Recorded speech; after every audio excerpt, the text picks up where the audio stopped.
yourself in 21 days। जी हाँ, 21 दिन में अपने आप को बदलो। Please tune your monk mode. ये वीडियो उन लोगों के लिए है जो अपना मॉन्क मोड ऑन करना चाहते हैं। मॉन्क मोड से मेरा मतलब है जो अपने आदतों पर नियंत्रण करना चाहते हैं, जो अपने चेतन यानी कॉन्शियस और अवचेतन यानी सबकॉन्शियस माइंड की असीम शक्तियों को यूज करना चाहते हैं। शुरू में ये वीडियो आपको बोरिंग लग सकती है, पर यकीन मानिए कि ये वीडियो आपकी जिंदगी बदल सकती है। लोग 21 डेज चैलेंज और अच्छी बुरी आदतों के निर्माण के बारे में बताते तो हैं, पर वे उसके पीछे के वैज्ञानिक तथ्यों पर बात ही नहीं करते, जिसके कारण ज्यादातर लोग 21 डेज चैलेंज को सही से यूज ही नहीं कर पाते। तो गाइस, इसके बारे में अभी बात करेंगे। इस पूरे वीडियो को 3 चैप्टर्स में डिवाइड किया गया है, तो बने रहिए मेरे साथ। 21 डेज चैलेंज की इस कोल्ड वीडियो में आप सभी का स्वागत है। Chapter 1, law of 21 days reality.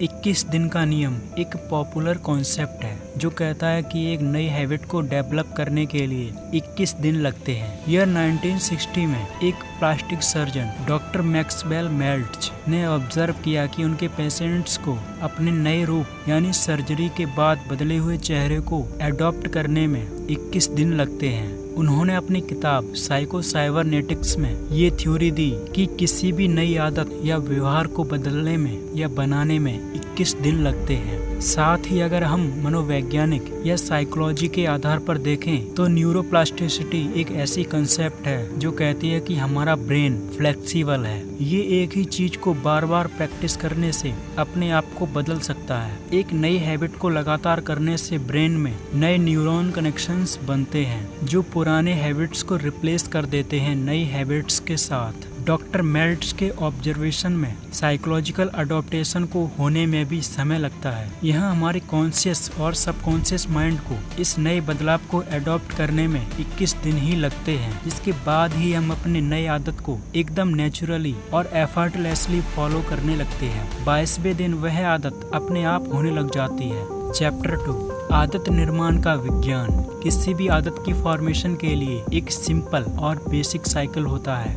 Q यानी संकेत, क्रेविंग यानी तीव्र इच्छा, रेस्पॉन्स यानी प्रतिक्रिया, एंड लास्ट रिवॉर्ड यानी पुरस्कार। यही साइकिल हम बार बार करते रहते हैं, जिसे हम हैबिट लूप कहते हैं। ज्यादातर लोग इसी लूप को तोड़ यानी ब्रेक नहीं कर पाते और इसी लूप में फंसे रहते हैं। इस लूप के दौरान सबसे पहले उन्हें एक क्लू यानी सिग्नल यानी संकेत मिलता है, जो एक ट्रिगर की तरह ब्रेन को एक्टिव मोड में जाने के लिए कहता है। दूसरा क्रेविंग यानी लालसा यानी तीव्र इच्छा, जो उस काम को करने के लिए उकसाती है। और तीसरा रेस्पॉन्स यानी प्रतिक्रिया, आप उस काम को करने लगते हो। और सबसे लास्ट में रिवॉर्ड यानी पुरस्कार, आपको उस काम के बदले सेटिस्फेक्शन मिलता है, आपको उस काम में मजा आता है। आप देख लेना, आपके किसी भी आदत का यही सेम साइकिल रिपीट होता है, चाहे वो आपकी अच्छी आदत हो या बुरी आदत हो। आप जाने अनजाने में इसी साइकिल को रिपीट एंड रिपीट करते रहते हो। फॉर एग्जाम्पल, आप सुबह उठे, दैट इज क्यू। आपको फ्रेश एंड एक्टिव होने की तीव्र इच्छा हुई, दैट इज क्रेविंग। इसके तुरंत बाद आपके ब्रेन ने रेस्पॉन्स दिया, आपने एक कप कॉफी पिया और आपकी इच्छा सेटिस्फाई हुई, दैट इज योर रिवॉर्ड। यहाँ आपको लग रहा होगा कि ये 4 स्टेप प्रक्रिया यानी प्रोसेस कभी कभार होने वाली चीज है, पर गाइस ऐसा बिल्कुल नहीं है। ये एक ऐसा इंटरनल फीडबैक लूप है जो हर पल चल रहा होता है, हर पल एक्टिव है जब तक आप जीवित हैं। ये चीज सिर्फ साइकोलॉजिकल बेसिस पर ही नहीं बल्कि साइंटिफिक रूप से भी प्रूफ की जा चुकी है कि ये इंटरनल फीडबैक लूप और कुछ नहीं बल्कि आपके ब्रेन में मौजूद बेसल गैंग्लिया ही होता है, जो प्रीफ्रंटल कॉर्टेक्स से चीजों को प्राप्त करता है। असल में प्रीफ्रंटल कॉर्टेक्स ही वो चीज है जो हमें इंसान बनाती है। यही हमें सही और गलत में अंतर करने की और सोचने समझने की शक्ति देता है। हर चीज की तरह इसकी भी एक कमजोरी है, ये किसी चीज को अपने कंट्रोल में नहीं रखता। जब आप किसी चीज को बार बार दोहराते रहते हो तो ये बीजी यानी बेसल गैंग्लिया स्वयं ही उस चीज को कंट्रोल कर लेता है और वो चीज हमारी आदत बन जाती है। आप रील्स देखते हो, वीडियो गेम्स खेलते हो, आपको फास्ट फूड पसंद है, आपको मिष्ठान भी बहुत पसंद है, आप ड्रिंकिंग या स्मोकिंग भी करते हो। कारण पता है कि ऐसा क्यों करते हो? क्योंकि आपको इन सब में इनहेंसिव फील होता है, आपको मजे की, आनंद की अनुभूति होती है, आपको एक डीप सेटिस्फेक्शन मिलती है जो आपके ब्रेन से डोपामिन और सेरोटोनिन जैसे केमिकल्स को रिलीज करता है, जो एक बहुत बड़ा की फैक्टर होता है किसी भी आदत को बनाने या छुड़ाने के लिए। और ज्यादातर लोगों की यही प्रॉब्लम है कि वे इन केमिकल्स को गलत जगह रिलीज करते हैं। वे रिलीज करते हैं इंस्टाग्राम फेसबुक रील्स देखने में, वे रिलीज करते हैं वीडियो गेम्स खेलने में, जिसके चलते धीरे धीरे ये चीजें कब उनकी आदत बन जाती हैं उनको पता भी नहीं चलता। और ये आदतें आपका फोकस लेवल, आपका कंसंट्रेशन लेवल, सेल्फ कॉन्फिडेंस, लो रिटेंशन, लेजीनेस, काम में मन न लगना जैसी काफी सारी प्रॉब्लम्स खड़ी करती हैं। इंग्लिश में एक कोट है, हेल्थ इज वेल्थ, और मैंने कहीं पढ़ा था अमीर आदमी की आदतें अच्छी होती हैं, पर नहीं, असल में उसकी आदतें अच्छी होती हैं इसलिए वो अमीर होते हैं। आपको भी अमीर और सफल बनना है तो अपनी आदतें अच्छी बनाइए। और मैं ये भी जानता हूँ कि अच्छी आदतें बनाओ ये कहने में तो आसान है, पर रियल लाइफ में बहुत मुश्किल होती है। पर 21 दिन का नियम एक ऐसा जादुई नियम है जो किसी भी आदत को रिफॉर्म करने में मदद करता है। आपको बॉडी बनानी है, 21 दिन का नियम। रोज मेडिटेशन करना है, 21 दिन का नियम। पढ़ाई में मन लगाना है, 21 दिन का नियम। कोई नई स्किल सीखनी है, 21 दिन का नियम। चैप्टर 3, 21 दिन का नियम यानी 21 डेज चैलेंज। 21 दिन का नियम यानी 21 डेज चैलेंज शुरू करने से पहले आपको 5 इम्पोर्टेंट पॉइंट्स जान लेने चाहिए, जैसे कि smart goals, right your goals, daily action, time allocate and resources. First, smart goals यानी SMART। S फॉर स्पेसिफिक, क्या आपके गोल्स आपके ब्रेन में सटीक और स्पष्ट हैं? M फॉर मेजरेबल, क्या आप अपने गोल्स की प्रोग्रेस को ट्रेस कर सकते हो, उसे माप सकते हो? A फॉर अचीवेबल, क्या आपके गोल्स पाने योग्य हैं, वो आपकी क्षमता से बाहर तो नहीं है? देखो, इसे नेगेटिवली मत लेना। R फॉर रिलेवेंट, क्या वे गोल्स आपके लिए उचित हैं, आपको इसे अचीव करने में मजा आएगा? T फॉर टाइम बाउंडेड या बाउंडेशन, आप उन गोल्स को कितना समय दोगे और कितने टाइम के बाद उसे अचीव कर लोगे। अगर आपके द्वारा डिसाइड किए गए गोल्स में ये सारे एलिमेंट्स मौजूद हैं तो कॉन्ग्रेचुलेशन, आप स्मार्ट गोल्स बना लिए हैं। पर अब बारी है उसे अपने अंतर्मन, अपने सबकॉन्शियस माइंड तक पहुंचाने की, जिससे ये आपके गोल्स के प्रति एक्टिव रहे। और इसलिए सेकंड, राइट योर गोल्स, अपने गोल को लिखो। हाँ, ये जरूरी है। लिखकर उसे ऐसी जगह लगाओ जहाँ से आप उसे रोज देख सको। जब आपकी नज़र बार बार इस पे पड़ेगी तो आप सबकॉन्शियसली और कॉन्शियसली कमिटेड रहोगे। वांटेड में सलमान खान का फेमस डायलॉग है, एक बार मैंने जो कमिटमेंट कर दी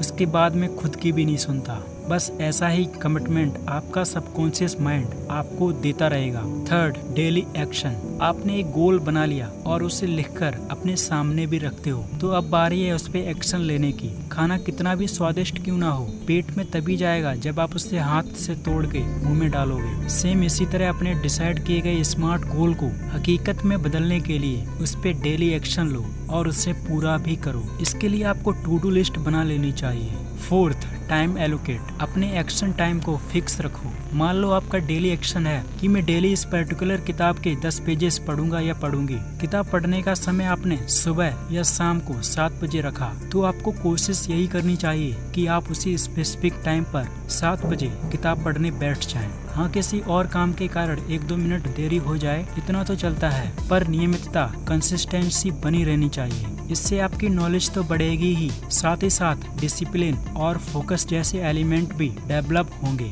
फिफ्थ, रिसोर्सेस, आइडेंटिफाई करें कि आपको अपने गोल्स को पूरा करने के लिए क्या क्या मटेरियल्स या रिसोर्सेस चाहिए होंगे। अभी तक मैंने जो 5 पॉइंट्स बताए हैं उन्हें आपने सही से फॉलो भी किया है या करने वाले हो, तो आप अपने गोल्स को पाने के लिए, एक अच्छी आदत बनाने के लिए रेडी हो चुके हो। तो कमेंट में लिखो आई एम रेडी। तो चलिए 21 डेज चैलेंज को डे वाइज तरीके से ब्रेक डाउन करते हैं और जानते हैं कि ज्यादातर लोग क्यों इस चैलेंज को कंप्लीट करने से पहले ही बीच में ही क्विट कर जाते हैं। Day 1, positive mindset and follow the plan. आपके डे 1 की शुरुआत उत्साह से भरी हुई और एकदम धमाकेदार होनी चाहिए। और जो भी प्लान आपने रेडी किया है और जो जो चीजें शेड्यूल्ड हैं उस पे स्टिक्ट रहें, उस पे अड़े रहें और उससे पूरा करें। अपने ब्रेन से बोलें कि चल किक ऑफ करते हैं। Day 2 to 7, consistency and do progress track. आपको एक रिदम चाहिए, इसलिए कंसिस्टेंसी पे फोकस करें। हर दिन अपनी नई आदत को बिना किसी बहाने के अभ्यास करें। मैं जानता हूँ शुरुआत में 1-2 बार आप इसे कर लोगे, पर जैसे जैसे दिन बढ़ते जाएंगे आपकी कंसिस्टेंसी ब्रेक होने लगेगी, क्योंकि आपको उस आदत को करने में मजा ही नहीं आएगा। आपका ब्रेन बोलेगा कि यार क्या कर रहा है, चल छोड़ना। और इसलिए हर दिन अपनी प्रोग्रेस को ट्रैक करें और जरूरत हो तो उसमें कुछ बदलाव भी करते चलें। इससे आपको सेल्फ मोटिवेशन मिलेगी, जिससे आपका मोमेंटम बिल्ड होएगा। डे 8 to 14 डेज 8 to 14 ये वो टाइम पीरियड होता है जहां आप अपने गोल्स को दोबारा देखें और उसमें जरूरी चेंजेस करें, और साथ ही अपनी प्रोग्रेस को देखते चलें और अपनी छोटी छोटी उपलब्धियों को सेलिब्रेट करें, जिससे आपके अंदर डोपामिन और सेरोटोनिन जैसे हैप्पी हार्मोन्स रिलीज हो सकें और आपको उस चैलेंज को पूरा करने में मजा आने लगे। इसे हम शॉर्ट में माइंड चैलेंज रिव्यू भी कह सकते हैं। डे 15 to 20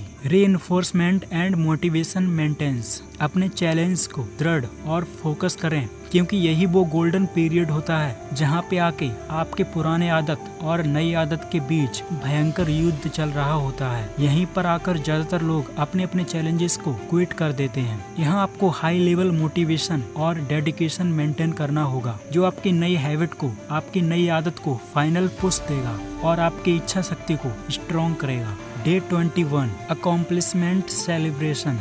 अपने अचीवमेंट को सेलिब्रेट करें और अपनी जर्नी पे सोच विचार करें। ये आपको खुशी और संतुष्टि का एहसास दिलाता है। इस चैलेंज का असर अपनी लाइफ और बाकी आदतों पे देखें। ये आपको अपने आप को समझने और बेहतर बनाने में मदद करता है। जब आप किसी भी 21 डेज चैलेंज को पूरा कर लें तो आप ये नोट डाउन करना कि आप में क्या सुधर गया और क्या क्या सुधारना अभी बाकी है। आप चाहें तो इस 21 डेज चैलेंज को और 21 डेज तक कर सकते हैं, जिससे आपकी हैबिट एक लाइफ टाइम हैबिट में बदल जाए। तो गाइस, ये वीडियो आपको कैसी लगी नीचे कमेंट में ज़रूर बताना। तो चलो मिलता हूँ अगले वीडियो में, तब तक के लिए हैव ए नाइस डे।